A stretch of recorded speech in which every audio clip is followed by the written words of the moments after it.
Monsieur le maire de Lyon, Mesdames, Messieurs les députés, Mesdames, Messieurs les représentants de l'État et des collectivités locales, Mesdames, Messieurs les directeurs et directrices des administrations, Mesdames, Messieurs, chers collègues, mes chers amis, bienvenue à tous pour la réunion du 18e congrès de la Confédération SINERPA. Bienvenue en Auvergne-Rhône-Alpes et bienvenue à Lyon.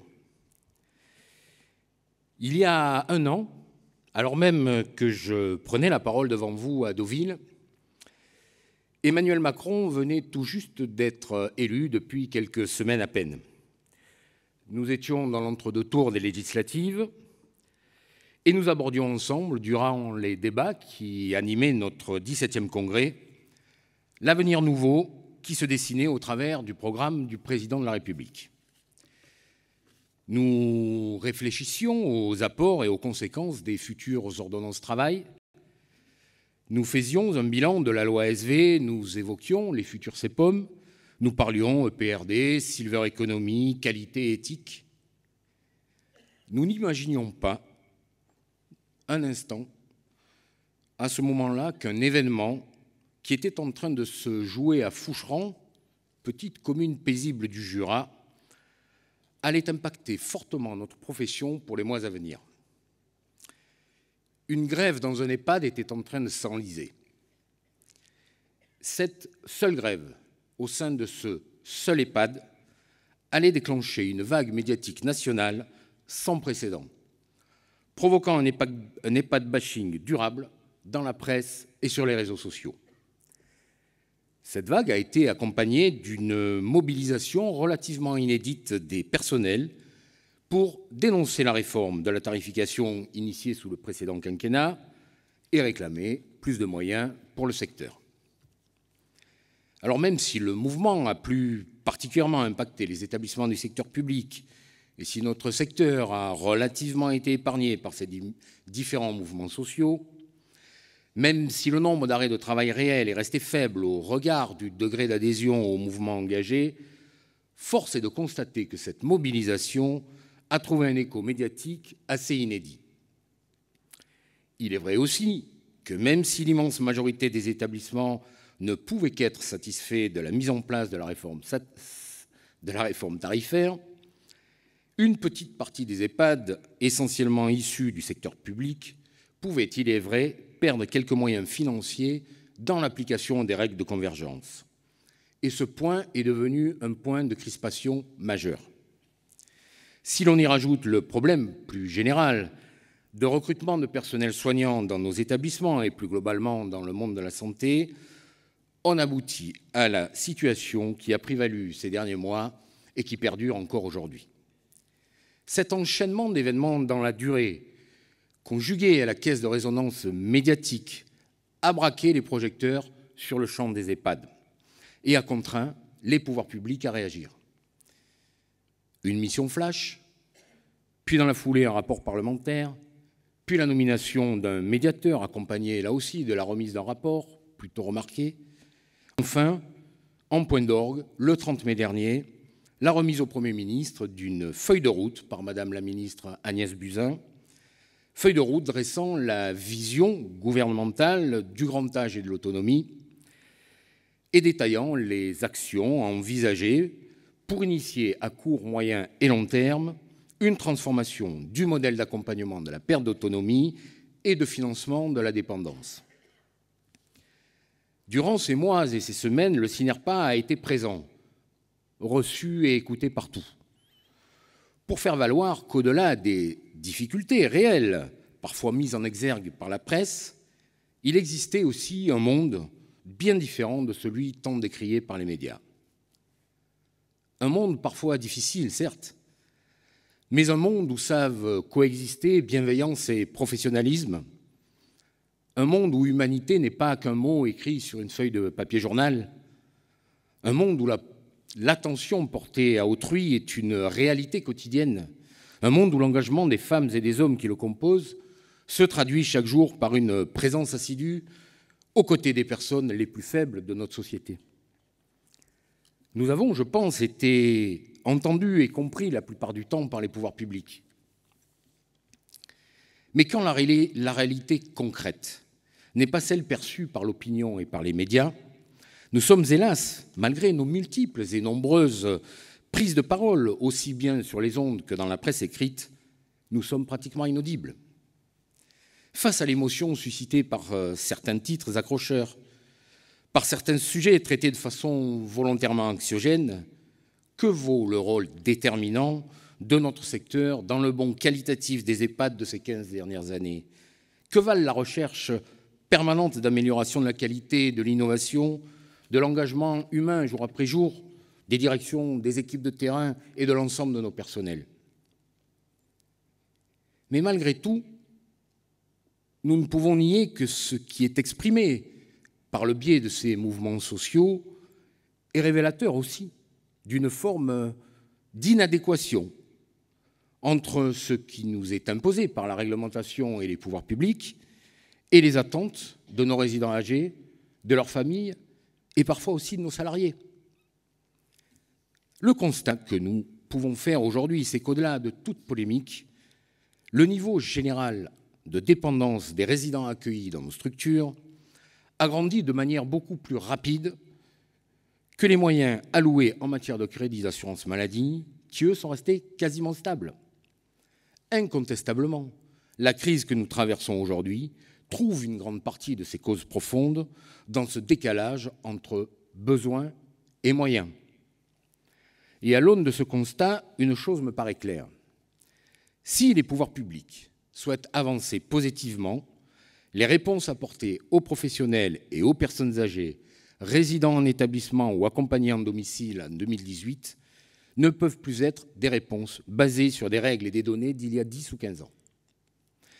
C'est d'ailleurs, me semble-t-il, le sens de ce que propose Agnès Buzyn et le gouvernement avec la feuille de route remise le mois dernier. Et cela me paraît quand même plutôt de bon augure.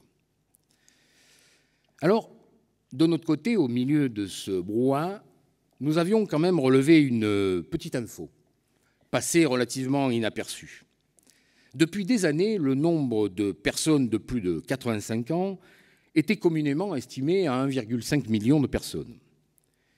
Et puis, nous avons eu connaissance d'une donnée de l'INSEE datant de décembre 2017, me semble-t-il, qui a estimé que ces mêmes personnes de plus de 85 ans étaient en réalité 2,1 millions. Alors dit comme ça n'a l'air de rien. Mais quand on y regarde de plus près, cela fait quand même plus d'un demi-million de personnes en plus aujourd'hui, en 2018. 600 000 en plus, pour être précis. Et 600 000 personnes aujourd'hui, cela change quand même la donne sur les projections qui sont faites ou seront faites pour les 20, 30 ou 40 prochaines années. Projections en termes de places d'accueil, de création de services à domicile, en termes de financement, en termes de démographie, en termes d'organisation territoriale, de programmation d'investissement, bref, plus d'un demi-million de personnes supplémentaires, cela impacte forcément les données globales d'avenir de notre secteur. Et quand on sait que d'ici 20 ans, demain, le nombre de personnes de plus de 85 ans va être amené à doubler pour atteindre pratiquement les 4 millions de personnes en 2040, et même quasiment tripler en 2060 en avoisinant les 6 millions, cela impacte forcément les décisions qui doivent et devront être prises. Nous avons donc au CINERPA décidé de prendre nos responsabilités et d'initier de notre côté une grande étude générale du secteur, afin que nous puissions être mieux à même de pouvoir anticiper les différents défis qui vont s'ouvrir avec la génération du papy-boom. Notre volonté est d'aboutir à la construction d'une plateforme documentée et chiffrée en vue de pouvoir faire des propositions sur l'ensemble des sujets qui touchent de près ou de loin notre secteur d'activité. Plateforme qui pourra d'ailleurs servir de base ou de projet dans les phases de discussion et de concertation prévues par la feuille de route ministérielle. Le CINERPA doit aujourd'hui faire évoluer sa doctrine et ne plus forcément limiter ses actions et ses prises de position aux questions stricto sensu des EHPAD, des services à domicile ou des résidences-services pour seniors. Au contraire, nous devons dorénavant être partout ou presque. Nous devons globaliser nos approches sur tous les sujets. Nous sommes capables de trouver des consensus entre nous et nous sommes capables de proposer en matière de grand âge et d'accompagnement de la perte d'autonomie aux décideurs politiques comme à nos concitoyens des pistes de réflexion responsables et durables pour le pays. Nous devons oser aller de l'avant et oser remettre en question certaines règles et positions aujourd'hui bien ancrées. D'ores et déjà, et au vu des premiers résultats de notre travail, quelques pistes de long terme se sont fait jour dans notre réflexion. Il nous faut peut-être, par exemple, oser revenir sur un système qui bride l'innovation.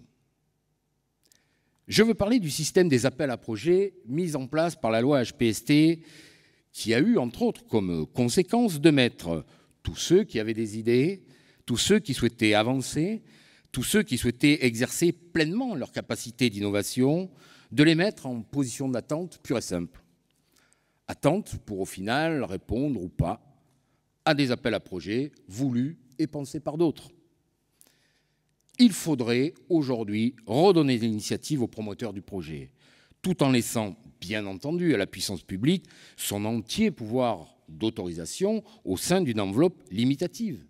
Il faut juste renverser la vapeur et revenir à la logique précédente. Rien ne changerait en termes de dépenses publiques, mais tout changerait en termes d'innovation et de projets adaptés. C'est le promoteur qui propose et c'est l'État qui dispose. Il nous faut peut-être aussi repenser le régime des autorisations et des financements qui les accompagnent, invariablement établis en tuyau d'orgue. Tout le monde parle de coller aux besoins exprimés par la population, mais tout le monde raisonne et décide en fonction d'enveloppes bien définies et bien étanches entre elles, nonobstant les besoins exprimés. Pourquoi alors ne pas imaginer une seule autorisation globale pouvant être constituée au choix de lits d'EHPAD et ou d'accueil de jour, et ou de SAD, et ou de SIAD, et ou de résidence autonomie ou de résidence service. Il faut pour demain que l'État et les professionnels puissent penser en termes d'offres globalisées, en termes d'autorisation globalisée, et bien entendu en termes de financement globalisé, pour coller au plus près des besoins et des attentes des citoyens âgés et de leurs aidants. Il nous faut aussi, je pense, pousser la réflexion pour que l'EHPAD de demain puisse devenir la plateforme incontournable que ses moyens techniques et humains la prédisposent à être. Ne pas enfermer l'EHPAD dans la seule grande dépendance, mais au contraire lui permettre de s'ouvrir et d'agir sur tous les temps du parcours de vie et de soins de la personne âgée et des aidants qui l'accompagnent. Et quand on se penche avec un peu d'attention sur le maillage territorial des 7000 EHPAD en France, on se rend compte que quasiment chaque habitant n'est pas à plus de 20 ou 30 km d'un EHPAD. Mais quel autre lieu qui regroupe déjà autant d'expertise en son sein peut se prévaloir d'un tel atout? Nos établissements peuvent donc aisément apparaître comme un lieu de référence gériatrique, comme une plateforme de proximité de services polyvalents en direction des plus âgés. Et puis, bien entendu, il nous faut nous poser la question de la pénurie de personnel soignant et au-delà, de la formation de ces personnels. Cela fait un moment que je répète qu'il ne sert à rien de vouloir augmenter les financements pour augmenter les ratios de personnel soignant tant que ces personnels resteront introuvables sur le marché du travail. Nous devons trouver des solutions pour former et surtout former mieux les personnels qui interviennent auprès de nos résidents.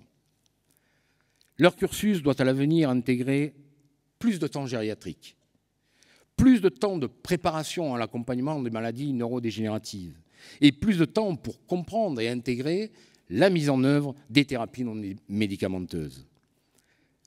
Mais au-delà, nous ne devons pas résumer le rôle des EHPAD à l'empilement de personnel soignant. Il faut d'emblée tordre le cou à l'idée qui voudrait qu'un ratio d'un agent soignant par lit soit la pierre philosophale du secteur. Si la dimension soignante est effectivement indispensable et incontournable face aux multiples pathologies de la population accueillie, elle ne peut résumer à elle seule ce que doit être un accompagnement de qualité. Nous devons changer les regards et nous devons faire évoluer les mentalités pour intégrer encore plus qu'aujourd'hui les métiers de l'accompagnement. Les psychologues, les ergothérapeutes, les psychomotriciens, les STAPS et d'autres encore peut-être à inventer, à trouver, doivent prendre une part plus importante dans nos organisations.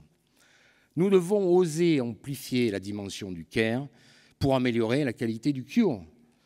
Même si tout n'est pas reproductible à l'identique, regardons ce que nos voisins scandinaves ont réussi à faire et sachons nous en inspirer à notre façon pour faire évoluer efficacement notre système et notre modèle d'accompagnement. Nous avons besoin d'humains autant que de soins. Alors, bien évidemment, et quel que soit l'horizon vers lequel on se projette, dans un contexte démographique qui verra, nous l'avons déjà dit, un doublement des personnes de plus de 85 ans à l'horizon 2040, repenser l'accompagnement, rendre encore plus accessibles les services, faire évoluer le secteur vers plus d'inclusivité sociale des personnes âgées, dépendantes ou non, tout cela oblige à un moment ou à un autre à repenser le financement. Mécaniquement, le coût estimé aujourd'hui à 28 milliards passera à l'horizon 2060 à 52 milliards. Agnès Buzyn, dans sa feuille de route, précise que le débat portera d'abord sur les besoins, en impliquant la totalité des acteurs, les ministères, les professionnels et les personnes âgées. Et ensuite seulement viendra le temps de la problématique du financement.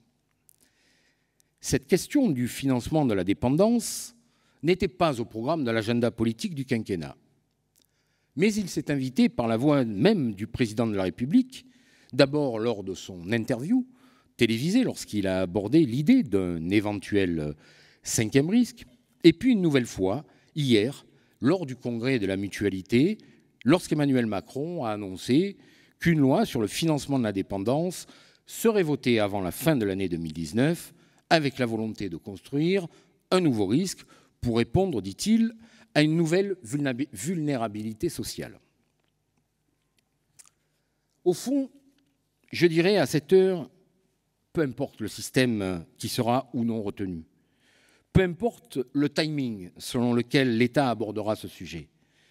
Ce qui importe, c'est que la profession, par la voix du SINERPA, fera entendre ses points de vue, fera émerger ses idées, ses pistes de solutions et ne fermera a priori aucune porte, pas plus celle d'un éventuel cinquième risque que celle d'une mobilisation des assurances privées, sous quelque forme que ce soit, ou encore celle d'une participation financière de chaque personne en fonction de ses moyens, ou de toute autre solution à trouver, et là encore à inventer, qui pourrait de façon équitable et équilibrée conduire notre pays vers la construction d'un nouveau modèle d'accompagnement de la perte d'autonomie plus efficace et socialement plus inclusif, tout en préservant les libertés de chacun des acteurs du parcours. Nous en sommes au temps des constats, au temps des idées, à nous d'essayer de tendre vers le temps des propositions, vers le temps de la construction et vers le temps de l'action. L'enjeu pour notre société, ce n'est pas l'agisme, c'est l'immobilisme. Le SINERPA a toujours poussé pour tenter de faire bouger les lignes, pour provoquer les débats, pour bousculer les conservatismes. Et la proposition de plateforme que je vous présenterai dans les semaines qui viennent en sera une nouvelle fois la démonstration, tout comme, je l'espère, le programme de ce congrès 2018.